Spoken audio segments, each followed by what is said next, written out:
In this section, I'm going to explain three important aspects that we need to take care of in order to proceed further and to have a smooth working with the Microsoft Excel macros and VBA for Microsoft Excel. First thing is we need to have Microsoft Office 2016 or its later versions or Microsoft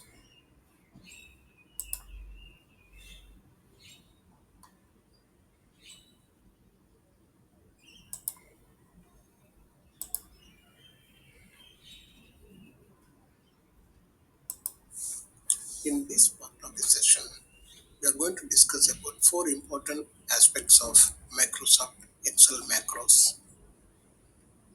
The two important aspects which Microsoft Excel provide in relation to creation and interacting with the macros are referencing feature and the control button.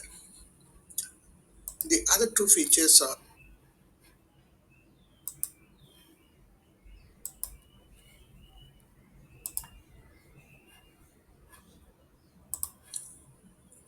in the previous module, I was mentioning about two kinds of references, namely absolute referencing and relative referencing as far as recording an Excel macro is concerned.